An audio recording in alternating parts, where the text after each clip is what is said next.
ako, hindi siguro makikita nila kung yung mga kaibigan naman ni Baste kasi yun nga, reality. Kung ano kami, behind cam or with cam, yun na yun. Sir, bakit photobomber? Bakit tumbas ng photobomber? Lagi ba kayo nasa likod? Hindi naman lagi, pero there was, nung inauguration, nagpo-photo pa ako kay President. Ate, nung... Kayo yung nakitang gumagano. Tapos, dito ako nag-video. Wala lang, gusto ko lang masaya. Lagi ako na nagpapakwela yung mga gano'n lang yan. Of course, si Baste.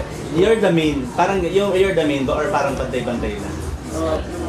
Pantay-pantay lang naman, I don't know. Pero mas marami pa nga sinasabi ito kasi sa akin eh. Hindi na si attorney. Oo, kasi nga naman yun. Bogart. As yung facts and information with certain sa mga destinations and activities na ginagawa namin. Para since ako naman ang travel dyan. Share ko lang sa kanila. Para ako yung nila technical tour guide. Before ba, Baste talagang traveler ka na? Iba't ibang lugar. Kumbaga yan isa sa mga hobbies mo. Kaya hinahanap ako ng tatay ko sa TV. Lagi na nawawala. Hindi ako, I cannot keep myself from staying at one place talaga. Hindi mo pa naman naikot yung buong Pilipinas. Yung sa show, si Igor, hindi ko napupuntahan yun. Gusto lang naman, yung almost yung na-shoot namin, napuntahan namin iba, except for si Igor. Tanong ko lang po, anong klaseng ama si President sa inyo? Para malaman din ng mga ibang Para kung typical ng tatay, kung ano yung, may mga pamilya talaga na medyo strict ng tatay. Parang ganun lang. He does his job as a father, as being a father, alam ko. Alam niya itong show na to, anong reaction ni President? Wala naman siya sinabi. Wala naman siya sinabi. Natuwa ba siya? Anong reaction niya? Wala lang, dead ma lang. Parang sinabi mo kanina na hindi mo, parang ayaw mo before mag-showbiz, pero ngayon parang ang daming gusto mag-offer sa'yo at tinanggap mo to. No, tinanggap ko nga kasi sayang naman din yung pera. I'm not lying about that, okay? Siyempre kailangan, maganda yung may extra ka. Anong ganun? Ano mo, naging successful tong lakbay na to at may mga ibang offer pa, more than that.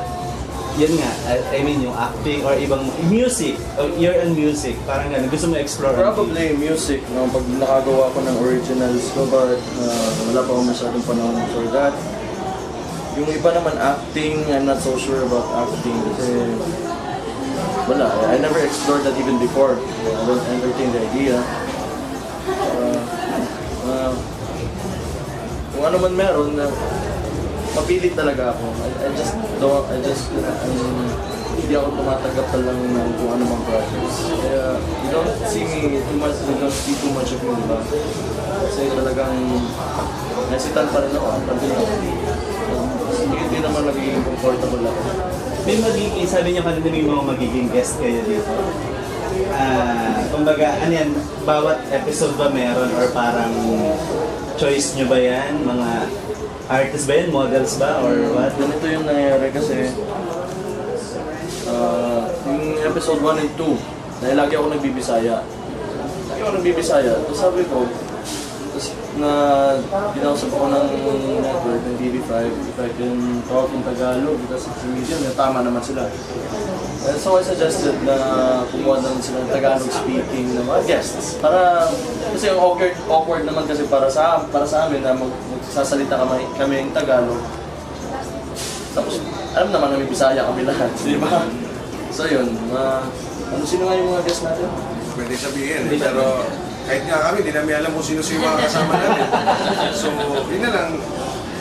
Sige, ganito na lang. Kung sakali bang bibigyan kayo ng chance ng TV5 na piliin sino yung magiging guest niyo na artista sino yun? Jasmine Curtis. Talaga ba eh? Ano ko siya ba eh? Sir. Sinabi yan. Very nice. Mabait. Hindi ko alam sir, wala akong naisip. Si Sir. Kahit ano na, basta babae. At sexy at pang-imitating suit. Si Ako daw muna. Yung siguro may gustong input sa show, yung about traveling. Siguro may gusto siyang mga issues na pwedeng pag-usapan, gano'n. You want to name names? So, Name names, could be anybody. Wala man, wala po yun. si Sir. Basta mga scientist. Babae. Yung pagsalita talaga, na may laman.